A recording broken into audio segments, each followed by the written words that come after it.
स्वागत है आपका नेक्स्ट पीवाईक्यू में। आज हम करने वाले हैं 50 इंपॉर्टेंट प्रश्न जो कि हमने पिछले क्लास में भी कराए थे 50। तो इसमें दोनों आपकी शामिल है, जीके भी है और जीएस भी, यानी कि दोनों आपका इंक्लूड है इसमें 50 प्रश्न में। ठीक है, 50 प्रश्न में दोनों इंक्लूड है। तो ये आपकी जो है क्लास होने जा रही है, ये क्लास 3 है और 1 2 हमने पिछले, है ना, पिछले क्लास में करा चुके हैं। तो अभी तक आप नहीं देखें तो एक बार ज़रूर देखें उस चीज़ को, है ना। और किसी भी आगामी एग्ज़ाम हो, एनटीपीसी हो, रेलवे हो, या रेलवे का कोई एग्ज़ाम हो, एसएससी हो, सीजीएल हो, बीएसएससी हो, किसी भी प्रकार की एग्ज़ाम हो, है ना, तो काफ़ी ज़्यादा हेल्पफुल मिलेगा यहाँ से। तो उम्मीद करते हैं कि आप जो है लास्ट तक बने रहिए। ठीक है, तो चलिए हम चालू करते हैं। हमारा पहला प्रश्न क्या है, हमारा जो है पहला प्रश्न क्या कहता है, आइए देखते हैं। देखिए, पहला जो प्रश्न है हमारा जो है कि पंजाब के विलय के संदर्भ में निम्नलिखित में से कौन सा कथन असत्य है, गलत है, आपको ये बता देना है। तो ये हो जाएगा आपका, दिलीप सिंह को जो है 2.5 लाख वार्षिक पेंशन दी गई थी। तो इस प्रकार हमारा जो है पहला का जो आंसर कौन हो जाएगा, सी हो जाएगा। नेक्स्ट प्रश्न हमारा जो है 2 नंबर है। 2 नंबर हमारा प्रश्न कहता है कि जो है किस वर्ष से भारतीय राष्ट्रीय कांग्रेस की कार्यवाही में महिलाओं ने भाग लेना प्रारंभ किया था। तो याद रखिएगा 1889 ईस्वी में महिलाओं ने भाग लेना प्रारंभ किया। तो हमारा 2 का सही आंसर बी हो जाएगा। अगला प्रश्न है, नेक्स्ट हमारा जो प्रश्न है 3 नंबर है। 3 नंबर हमारा प्रश्न क्या है कि निम्नलिखित में से कौन सा आधुनिक भारतीय इतिहास में घटनाओं को सही क्रम को इंगित करता है। ठीक है, यानी कि क्रम को इंगित करता हो। तो मार्ले मीटू सुधार है, फिर जालियांवाला बाग है, गांधी इरविन है, समझौता अगस्त प्रस्ताव है। ठीक है, तो ये जो है आपके सीरीज सीरीज क्रम से है। तो इस प्रकार हमारा जो है 3 का सही आंसर क्या हो जाएगा, सी हो जाएगा। नेक्स्ट प्रश्न हमारा 4 नंबर है। 4 नंबर कहता है हमारा प्रश्न कि भारत छोड़ो प्रस्तावना की निम्नलिखित में से किसने अनुशंसा किया था। तो याद रखिएगा जवाहरलाल नेहरू के द्वारा किया गया था अनुशंसा। तो हमारा 4 का सही आंसर डी हो जाएगा। ठीक है, नेक्स्ट प्रश्न हमारा 5 नंबर है। 5 नंबर प्रश्न कहता है कि किस स्वतंत्रता संग्राम सेनानी ने लाठी और अखंडा क्लब की स्थापना किया था। तो याद रखिएगा ये बाल गंगाधर तिलक के द्वारा किया गया था। तो हमारा जो है 5 का सही आंसर क्या हो जाएगा, डी हो जाएगा। नेक्स्ट प्रश्न हमारा जो है 6 नंबर है। 6 नंबर प्रश्न कहता है हमारा कि 1942 में भारत छोड़ो आंदोलन के दौरान शहीद हुए किस महिला को बूढ़ी गांधी के नाम से भी जाना जाता है। तो याद रखिएगा ये मातगिरी हाजरा को हम के नाम से जानते हैं। तो हमारा 6 का सही आंसर क्या हो जाएगा, सी हो जाएगा। नेक्स्ट प्रश्न हमारा जो है 7 नंबर है। 7 नंबर प्रश्न हमारा कहता है कि दीनबंधु सार्वजनिक सभा की स्थापना किसके द्वारा किया गया था। तो याद रखिएगा ज्योतिबा फूले के द्वारा किया गया था। तो हमारा जो है 7 का सही आंसर क्या हो जाएगा, सी हो जाएगा। नेक्स्ट प्रश्न हमारा जो है 8 नंबर है। 8 नंबर प्रश्न है कि संयुद्ध वंश के सुल्तान का सही क्रम क्या है। ठीक है, आपको जो है इसकी जो है सही क्रम बता देना है। तो पहली हो जाएगी खिज्र खान, फिर मुबारक शाह हो जाएगा, फिर मोहम्मद शाह, फिर अलाउद्दीन आलम शाह हो जाएगा। ठीक है, तो ये जो है आपकी क्रम हो जाएगा 1 3 और 2 4 हो जाएगा। तो ये आपके क्या है, क्रम है। ठीक है, 1 3 2 4। तो 1 3 2 4 आप जिस ऑप्शन में है, ऑप्शन नंबर सी में मैच कर रहा है। तो हमारा जो 8 का सही आंसर क्या हो जाएगा, सी हो जाएगा। अगला प्रश्न हमारा जो है नेक्स्ट है, 9 नंबर प्रश्न है। तो 9 नंबर हमारा प्रश्न कहता है कि रुदर्मा के संदर्भ में निम्नलिखित कथनों पर विचार कीजिए एवं उनके सही क्रम को, सही कथन को चुनना है आपको। ठीक है, तो ये जो है कथन 1 और कथन 2 दिया हुआ है। ठीक है, तो कथन 1 क्या है कि रानी रुदर्मा वारगन के काकतीय वंश की चौथी शासक जो है स्वतंत्र शासिका थी। ठीक है, तो ये जो है आपकी सही है, यानी कि पहला जो कथन है सही है। दूसरा जो कथन है कि उसने दक्षिणी तमिलनाडु की पांड्या या उड़ीसा की पूर्वी गद्र शासकों को, देवगिनी की शिवदत्त शासकों को पराजित किया था। तो ये जो है आपकी कथन जो है गलत है, ये कथन सही नहीं है। तो हमारा कथन नंबर 1 सही हो जाएगा। अब एक जिस ऑप्शन में आपके ऑप्शन नंबर 1 में दिया है, तो एक जो है हमारा इस प्रकार जो है क्या हो जाएगा, जो है 9 का सही आंसर क्या हो जाएगा, ई हो जाएगा। ठीक है, नेक्स्ट प्रश्न हमारा जो है 10 नंबर है। 10 नंबर प्रश्न हमारा कहता है कि मध्य युगीन भारत के संदर्भ में SARAIS शब्द का अर्थ क्या होता है। तो याद रखिएगा इसका जो अर्थ होता है ना, अर्थ जो होता है एक स्थान जिसका उद्देश्य भारतीय विदेशी यात्रियों, तीर्थयात्रियों, व्यापारियों आदि को अस्थायी आवास प्रदान करना होता है। तो हमारा 10 का सही आंसर क्या हो जाएगा, सी हो जाएगा। ठीक है, 10 का हमारा सही सी हो जाएगा। नेक्स्ट प्रश्न हमारा जो है 11 नंबर है। तो 11 नंबर जो है क्या है, 11 नंबर प्रश्न कहता है कि निम्नलिखित कथनों पर विचार कीजिए। ठीक है, कथन 1 और कथन 2 दिया हुआ है। ठीक है, तो कथन 1 क्या है कि इल्तुतमिश ने सिजदा, दंडवत और पेवोस सम्राट के पैर छूना की प्रथा राजा के प्रति सामान्य विवाद दर्शाने के रूप में प्रारंभ किया था। तो ये कथन हमारा गलत है, सही नहीं है। दूसरा कथन है कि बनवन ने चांदी का टंका और तांबे का जीतल मुद्रा के रूप में प्रचलित किया था। तो ये भी हमारा कथन गलत है, यानी कि कथन ना ही 1 होगा ना ही 2 होगा। तो ऑप्शन नंबर आपकी डी में मैच कर रहा है। ठीक है, तो ये हमारा जो है 11 का सही आंसर क्या हो जाएगा, डी हो जाएगा। तो हमारा 11 का राइट आंसर डी हो जाएगा। नेक्स्ट प्रश्न है हमारा जो है 12 नंबर प्रश्न है। तो 12 नंबर हमारा प्रश्न कहता है कि निम्नलिखित में से कौन सा गुप्तकालीन प्रशासनिक विभाजन का सही क्रम है।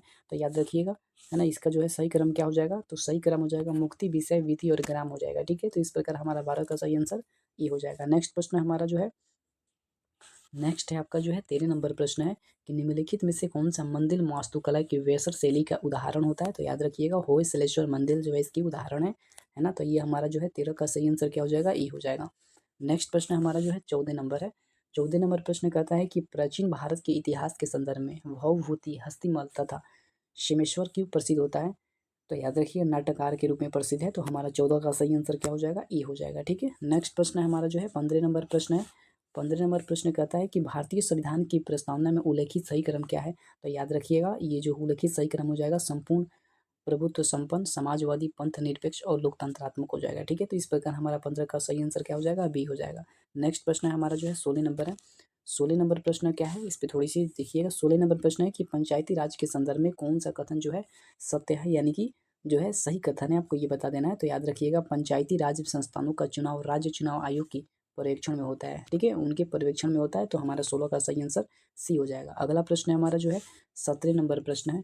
17 नंबर है कि केंद्र और राज्यों के मध्य वैधानिक शक्तियों का बंटवारा किस अनुसूची में वर्जित होता है। ठीक है, केंद्र और राज्यों जो है इसकी शक्ति का जो बंटवारा है याद रखिएगा 7वीं अनुसूची में उल्लेखित होता है। ठीक है, 7वीं अनुसूची में जो है। तो इस प्रकार हमारा जो है 17 का आंसर हो जाएगा क्या आपका, 17 का डी आंसर हो जाएगा। ठीक है, नेक्स्ट प्रश्न है हमारा जो है 18 नंबर है। 18 नंबर प्रश्न कहता है कि मौलिक अधिकारों को लागू करने के लिए किसी न्यायालय द्वारा जारी किया जाता है समादेश जारी करते हैं। क्या आदेश जारी करते हैं, समादेश। कितना लोग यहाँ पे अध्यादेश मारते हैं, जो कि गलत है यहाँ पे। ठीक है, समादेश जारी किया जाता है। तो हमारा 18 का सही आंसर क्या हो जाएगा, सी हो जाएगा। अगला प्रश्न हमारा जो है 19 नंबर है।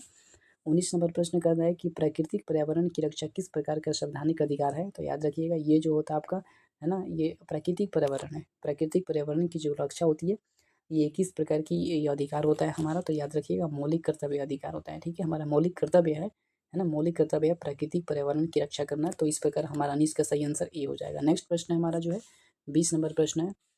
20 नंबर है कि भारत ध्वज संहिता के प्रावधानों के अनुसार भारतीय निकाय के मानकों को लागू करने के लिए निम्नलिखित निकायों में से कौन सा प्रभारी है। तो याद रखिएगा इसके लिए भारतीय मानक ब्यूरो क्या होता है, इसके लिए प्रभारी होता है। तो हमारा 20 का सही आंसर सी हो जाएगा। नेक्स्ट प्रश्न हमारा जो है 21 नंबर है।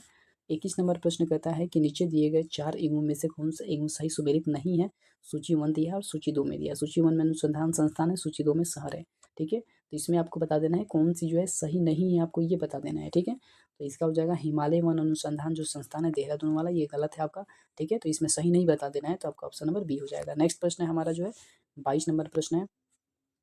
ठीक है, 22 नंबर हमारा प्रश्न क्या कहता है, देखिएगा कि भारत में कोयला खनन की महत्वपूर्ण घटनाओं पर विचार कीजिए तथा इन्हें सही क्रम को व्यवस्थित कर देना आपको। ठीक है, 4 आपके जो कथन दिया गया है, कौन सी कथन जो है नीचे दिए गए कोड का प्रयोग करते हुए सही उत्तर का चयन करना है। ठीक है, सही उत्तर का जो है चयन कर देना है। मतलब क्या है कि क्रम में आपको सजा देना है कि कौन सी चीज़ पहले हुई है। ठीक है, तो क्रम में सजा देना। 4 ऑप्शन 4 कथन दिया हुआ है और 4 कथनों को जो है आपको सजाना है क्रम में। ठीक है, तो पहला जो कथन है रानीगंज में कोयला का प्रथम उत्पादन हुआ था। ठीक है, और कोयला इंडिया लिमिटेड अच्छा इन सब में सबसे पहले क्या हुआ था ये हमको देखना है। ठीक है, तो इन सब में सबसे पहले रानीगंज में कोयला का प्रथम उत्पादन हुआ था। तो ये हमारा हो जाएगा पहला, क्योंकि ये सबसे पहले हुआ था। फिर इसके बाद से राष्ट्रीय कोयला का विकास निगम जिसको एनसीडी की स्थापना बोलते हैं। ठीक है, इसके बाद जो है एनसीडी की स्थापना हुआ। तो इसके बाद हमारा जो है 4 हो जाएगा। ठीक है, फिर इसके बाद से जो है हमारा क्या हो जाएगा, कोयला खदानों का राष्ट्रीयकरण किया गया था। ठीक है, तो इसके बाद से हमारा 3 हो जाएगा। और जो बचा आपकी कौन बचा, 1 4 3 2 बचा, तो 2 हमारा हो जाएगा। इसके बाद कोल इंडिया लिमिटेड सीआईएल की स्थापना किया गया। ठीक है, तो 1 4 3 2 जिस ऑप्शन में आपका ऑप्शन नंबर डी में मैच कर रहा है। तो हमारा 22 का सही आंसर डी हो जाएगा। नेक्स्ट प्रश्न हमारा जो है 23 नंबर है। ठीक है, 23 नंबर हमारा जो प्रश्न कहता है कि भारत का कौन सा राज्य चूना पत्थर जिसमें नमक और जस्ता की भंडारण के लिए प्रसिद्ध होता है। तो याद रखिएगा राजस्थान है। आपके कौन है, राजस्थान है। तो 23 का हमारा सही आंसर बी हो जाएगा। नेक्स्ट प्रश्न है हमारा जो है 24 नंबर प्रश्न है कि भारत की 2011 की जनसंख्या के अनुसार भारत की नगरीय जनसंख्या का प्रतिशत कितना है। तो याद रखिएगा 31.2% है। ये कितना है, तो 31.2% है। ठीक है, 31.2% है। तो हमारे जो 24 का सही आंसर बी हो जाएगा। नेक्स्ट प्रश्न है हमारा 25 नंबर है। 25 नंबर प्रश्न है कि नैनो टेक्नोलॉजी का जनक किसे कहा जाता है। ठीक है, नैनो टेक्नोलॉजी का जनक किसे कहा जाता है। तो याद रखिएगा ये बोलते हैं हम किसको, तो रिचर्ड फेनबेन को बोलते हैं। रिचर्ड फेनबेन को बोलते हैं। तो ये हमारा 25 का सही आंसर क्या हो जाएगा, सी हो जाएगा। नेक्स्ट प्रश्न हमारा जो है 26 नंबर है।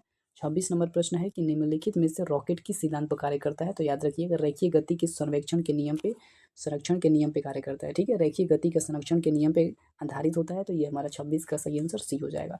नेक्स्ट प्रश्न हमारा जो है 27 नंबर प्रश्न है। ठीक है, हमारा जो है 27 नंबर प्रश्न है कि इको राउंडिंग का प्रयोग कहाँ होते हैं। सॉरी इको साउंडिंग है ना, इको साउंडिंग का प्रयोग हम इको साउंडिंग का प्रयोग होता है कहाँ पे हम इको साउंडिंग का प्रयोग करते हैं, तो याद रखिएगा इसका हम प्रयोग करते हैं समुद्र की गहराई मापने के लिए हम प्रयोग करते हैं। तो हमारा 27 का सही आंसर ए हो जाएगा। अगला प्रश्न हमारा जो 28 नंबर है, ठीक है।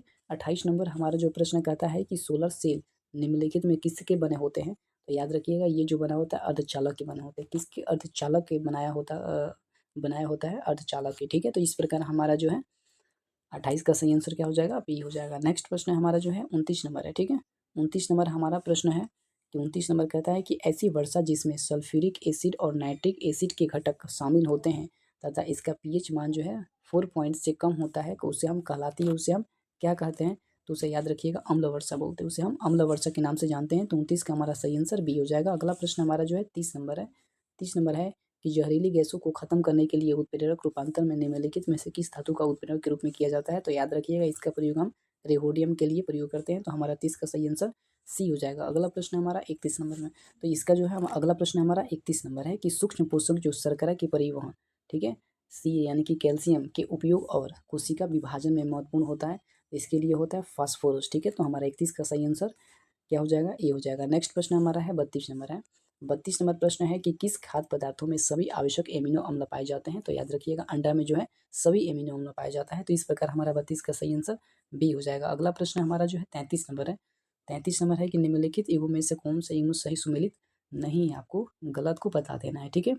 तो गलत को बता देना है। पेडोलॉजी का पौधों की जीवाश्म का अध्ययन करना, ये आपका जो है गलत कथन है। तो इस प्रकार हमारा जो है 33 का सही ए हो जाएगा। अगला प्रश्न हमारा जो है 34 नंबर है। 34 नंबर कहता है कि किस जो है 34 नंबर क्या कहता है आपसे कि जो है किस शैवाल से आयोडीन की प्राप्ति होती है, किस शैवाल से आयोडीन की प्राप्ति होती है, तो याद रखिएगा किससे होती है, तो जो है लेमिनेरिया से होती है। किससे? लेमिनेरिया से होती है। तो इस प्रकार हमारा 34 का सही आंसर बी हो जाएगा। अगला प्रश्न है 35 नंबर है। 35 नंबर कहता है कि निम्नलिखित में से कौन सा धातु अम्ल से अभिक्रिया करके आसानी से हाइड्रोजन गैस H2 विस्थापित करते हैं, तो याद रखिएगा कौन सी गैस होते हैं, तो आपके मैग्नीशियम हो जाएंगे, ठीक है। कौन से होते हैं? मैग्नीशियम होते हैं, ठीक है। वो धातु होते हैं जो अम्ल से अभिक्रिया करते हैं, तो मैग्नीशियम धातु होते हैं जो हाइड्रोजन से गैस से अभिक्रिया करके विस्थापित करते हैं, ठीक है। हमारा अगला प्रश्न जो है 35 नंबर है कि निम्नलिखित में से कौन सा धातु अम्ल से अभिक्रिया करके आसानी से हाइड्रोजन गैस विस्थापित करते हैं, तो आपके मैग्नीशियम हो जाएंगे। तो हमारा 35 का सही आंसर क्या हो जाएगा? ए हो जाएगा। नेक्स्ट प्रश्न हमारा जो है 36 नंबर है, ठीक है। हमारा जो है 36 नंबर प्रश्न क्या कहता है, इस पर थोड़ी सी चर्चा करना है। 36 नंबर हमारा जो प्रश्न है 36 नंबर कहता है कि हरगोविंद खुराना को किस आविष्कार के लिए सम्मानित किया गया था, तो याद रखिएगा जीन के संश्लेषण के लिए उनको जो है सम्मानित किया गया था, ठीक है। हरविंद खुराना को जीन के संश्लेषण के लिए उनको जो है सम्मानित किया गया था। तो इस प्रकार हमारा 36 का सही आंसर बी हो जाएगा। अगला प्रश्न हमारा जो है 37 नंबर है। 37 नंबर प्रश्न है कि निम्नलिखित में से कौन सा पौधा कीट पकड़ता है, कौन सा पौधा जो है पौधा कीट पकड़ता है, तो याद रखिएगा वो पौधा है आपके नेपेथेंस पौधा होता है, ठीक है। तो इस प्रकार हमारा 37 का सी सही हो जाएगा, ठीक है। अगला प्रश्न हमारा जो है 38 नंबर है ना। 38 नंबर प्रश्न हमारा जो है कि निम्नलिखित में से किस विटामिन की कमी से सीलियक रोग हो जाता है, तो याद रखिएगा विटामिन B12 की कमी से जो है सीलियक रोग होता है। तो इस प्रकार हमारा 38 का सही आंसर बी हो जाएगा। अगला प्रश्न हमारा जो है 39 नंबर है। 39 नंबर प्रश्न कहता है कि कोशिकाओं में मौजूद जेली जैसे तरल पदार्थ कहलाते हैं, उसको हम कोशिका द्रव्य के नाम से जानते हैं, ठीक है। उसको हम कोशिका द्रव्य के नाम से जानते हैं। तो हमारा 39 का सही आंसर क्या हो जाएगा? डी हो जाएगा। अगला प्रश्न हमारा जो है 40 नंबर है। 40 नंबर कहता है कि पादपों की विभिन्न प्रजातियों के दीर्घकालीन संरक्षण की तकनीकी कौन सी होती है, तो याद रखिएगा फील्ड जो है इसकी जो आपकी कौन है। अगला प्रश्न हमारा जो है 40 नंबर है कि पादपों की विभिन्न प्रजातियों के दीर्घकालीन संरक्षण की तकनीकी कौन सी होती है, तो याद रखिएगा इन विटो जीन बैंक होता है, ठीक है। इन विटो जीन बैंक होता है। तो इस प्रकार हमारा 40 का सही आंसर क्या हो जाएगा? बी हो जाएगा। अगला प्रश्न हमारा 41 नंबर प्रश्न है, ठीक है। 41 नंबर हमारा प्रश्न कहता है कि पर्यावरण निष्पाद सूचांक सर्वप्रथम कब जारी किया गया था, तो याद रखिएगा ये सबसे पहले जारी किया गया था जो आपके 2002 में जारी किया गया था। तो इस प्रकार हमारा 41 का सही हो जाएगा, ए हो जाएगा। अगला प्रश्न हमारा जो है नेक्स्ट प्रश्न है 42 नंबर है, ठीक है। 42 नंबर हमारा प्रश्न कहता है कि बढ़ती शहरी रोजगार के परिप्रेक्ष्य में ग्रामीण शहरी पलायन से संबंधित विरोधाभास के निम्नलिखित में कौन सा मॉडल जो है व्याख्या करता है, तो याद रखिएगा है ना हेरिस टोडो मॉडल इस पे व्याख्या करता है। तो हमारा 42 का सही आंसर क्या हो जाएगा? डी हो जाएगा। अगला प्रश्न हमारा जो है 43 नंबर है। 43 नंबर हमारा प्रश्न है, ठीक है। 43 नंबर प्रश्न क्या कहता है, इस पे थोड़ी सी चर्चा करेंगे। सूची 1 को सूची 2 में सम्मिलित कीजिए और नीचे दिए गए कोड का प्रयोग करके सही आपको उत्तर चुनना है कि कौन से उत्तर जो है सही है। एक तरफ पहली सूची में चित्रकारी दिया है, दूसरा सूची में राज्य दिया है। तो पहली मधुबनी, मधुबनी जो है बिहार की एक जिला है, तो आप यहाँ इसे मधुबनी कहेगा तो सीधे हम बिहार पे टिक आउट करेंगे। अगर देखिए हम सटीक में बनाने का तरीका ये होता है कि पहले यहाँ पे 1 का दिया, 1 का 4, तो 1 का 4 सब में दिया है, फिर दूसरा हमें लाएंगे लेपाक्षी। लेपाक्षी जो कहाँ की होती है, तो लेपाक्षी याद रखिएगा आंध्र प्रदेश की है। लेपाक्षी कहाँ की है, तो जो है आपकी लेपाक्षी किस राज्य की है, तो आंध्र प्रदेश की हो जाएगी। ठीक है, तो बी का हम मिला दिया 3, तो फिर बी का 3, बी का 3 आपकी ऑप्शन नंबर 2 में मैच कर रहा है, यानी कि बी होगा नहीं तो डी होगा। ये तो फिक्स है, बी होगा नहीं तो डी होगा। और नेक्स्ट है पटचित्र। पट जो चित्र है उड़ीसा में बोली जाती है। पटचित्र जो चित्रकारी है कहाँ की है, उड़ीसा की है। तो पटचित्र हो जाएगा सी का 1 हो जाएगा, सी का 1, सी का 1 ऑप्शन नंबर कौन सी है जी, ऑप्शन नंबर डी में मैच कर रहा है, यानी कि ये नहीं होगा, ऑप्शन नंबर डी हो जाएगा। ठीक है, तो आप यहीं से मार सकते हो। और एक बार जो बच्चा है डी का 2, तो जो है डी का 2 हो जाएगा, महाराष्ट्र हो जाएगा। बरेली कहाँ की है, महाराष्ट्र की है। तो इस प्रकार आप जो है इसका सही आंसर क्या हो जाएगा, 43 का डी हो जाएगा। ठीक है, अगर आपको जो है, ठीक है, नेक्स्ट प्रश्न हमारा 44 नंबर है। ठीक है, अगर यहाँ से आपको जो है, अगर आपको थोड़ा बहुत भी हेल्प मिलता होगा तो लाइक सब्सक्राइब शेयर जरूर करें, क्योंकि इतना तो बनता है। ठीक है, नेक्स्ट प्रश्न हमारा जो है 44 नंबर है कि फिलिप्स वक्र निम्नलिखित में से किसके माध्यम से संबंध स्थापित करता है। तो याद रखिएगा ये जो संबंध स्थापित करता है आपके मुद्रास्फीति और बेरोजगारी के बीच संबंध स्थापित करता है। तो हमारा 44 का सही आंसर क्या हो जाएगा, बी हो जाएगा। नेक्स्ट प्रश्न है आपका 45 नंबर है। 45 नंबर प्रश्न क्या कहता है, इस पर थोड़ी सी हम देखेंगे। ये 45 नंबर है कि सूची 1 को सूची 2 में सम्मिलित करना है, नीचे दिए गए कोड का प्रयोग करने का सही उत्तर चुना है। ठीक है, सूची 1 है, सूची 2 है। ठीक है, थोड़ी सी हम इसको ऊपर कर लेते हैं, इसको पढ़ लिए 45 नंबर है। ठीक है, अब इसको थोड़ी सी हम जूम कर लेते हैं ताकि हमें और अच्छे से दिखाई दे। ठीक है, तो यहाँ पे जो सूची 1 है और सूची 2 है, तो सूची 1 में कोयला आधारित बिजली संयंत्र है और राज्य में अवस्थित होती है। ठीक है, जो कोयला आधारित बिजली संयंत्र है किस राज्य में आपको है ये बता देना है। ठीक है, तो आपको जो है ये बता देना है। तो यहाँ पे पहला का जो दिया है आपका कहलगाँव कहाँ है, तो बिहार में है। कहलगाँव जो आधारित बिजली संयंत्र है ये आपकी जो है बिहार में है। ठीक है, तो एक का जो है 2, एक का 2 आपके किस ऑप्शन में है, ऑप्शन नंबर ए में है, ऑप्शन नंबर डी में। 2 मैच कर रहा है, ऑप्शन नंबर ए और ऑप्शन नंबर डी। ठीक है, तो अब नेक्स्ट है खरगोन। खरगोन जो है आपकी कहाँ पे है, मध्य प्रदेश में। याद रखिएगा खरगोन कहाँ पे है, मध्य प्रदेश में। तो आपका जो है बी का कितना हो जाएगा, बी का 1, तो बी का एक दोनों में मैच करा। नेक्स्ट है आपका कोरबा। कोरबा कहाँ की है जी, कोरबा याद रखिएगा छत्तीसगढ़ की है। कोरबा कहाँ की, सॉरी कोरबा जो है छत्तीसगढ़ की है। ठीक है, कोरबा जो है छत्तीसगढ़ की है। तो सी का आपकी, सी का 4, सी का जो है 4 ऑप्शन नंबर ये नहीं मैच करा, ऑप्शन नंबर डी मैच करा। तो यहीं से मार देंगे कि ये हमारा 45 का सही आंसर क्या हो जाएगा, डी। और एक जो बचा है कुटकी, कुटकी हो जाएगा कर्नाटका। इस प्रकार हमारा 45 का सही आंसर डी हो जाएगा। नेक्स्ट प्रश्न हमारा जो है 46 नंबर है। 46 नंबर प्रश्न हमारा कहता है कि निम्नलिखित जोड़ों में से कौन सा जोड़ा सही सुमेलित नहीं है, यानी कि कौन से जोड़ा है जो है गलत है, आपको ये बता देना है। ठीक है, तो गलत हो जाएगा कार्ल मार्क्स जो है principles of politics economy and टेक्नोसंसन के ये है आपके, तो ये कथन जो है गलत है। 46 का हमारा सही आंसर डी हो जाएगा। नेक्स्ट प्रश्न है हमारा जो है 47 नंबर है। 47 नंबर प्रश्न है हमारा जो है कि AFSPA पहली बार कहाँ लगाया गया था। तो याद रखिएगा ये जो लगाया गया था 7 पूर्वोत्तर राज्य में लगाए गए थे। ठीक है, तो ये हमारा 47 का सही आंसर डी हो जाएगा। नेक्स्ट प्रश्न है हमारा जो है 48 नंबर है। ठीक है, 48 नंबर हमारा प्रश्न कहता है कि मोर भारत का राष्ट्रीय पक्षी कब घोषित किया गया था। मोर जो है भारत का राष्ट्रीय पक्षी कब घोषित किया गया था, तो याद रखिएगा 1963 में घोषित किया गया था। तो हमारा 48 का सही आंसर डी हो जाएगा। नेक्स्ट प्रश्न है 49 नंबर है। 49 नंबर प्रश्न कहता है कि भारतीय मुद्रा बाजार के अंतर्गत निम्नलिखित में कौन शामिल नहीं होती है। तो याद रखिएगा भारतीय औद्योगिक विकास बैंक जो है इसके अंतर्गत शामिल नहीं होता है। तो हमारा 49 का सही आंसर क्या हो जाएगा, सी हो जाएगा। अगला प्रश्न है और लास्ट प्रश्न है जो है 50 नंबर है। ठीक है, 50 नंबर प्रश्न है, कहता यह है कि पंचम पल्ली किसके लिए प्रसिद्ध होता है। तो याद रखिएगा पंचम पल्ली जो है बुनाई के लिए प्रसिद्ध है। किसके लिए प्रसिद्ध है, बुनाई के लिए प्रसिद्ध है। तो हमारा 50 का सही आंसर क्या हो जाएगा, सी हो जाएगा। ठीक है, तो उम्मीद करते हैं दोस्तों कि काफ़ी ज़्यादा जो है आपको यहाँ से हेल्प मिला होगा। ठीक है, किसी भी एग्ज़ाम के लिए काफ़ी ज़्यादा ये इंपॉर्टेंट है। ठीक है, और काफ़ी ज़्यादा आपको यहाँ से हेल्प मिला होगा। तो तब तक के लिए धन्यवाद, मिलते हैं किसी अगले वीडियो में। जय हिंद, जय भारत।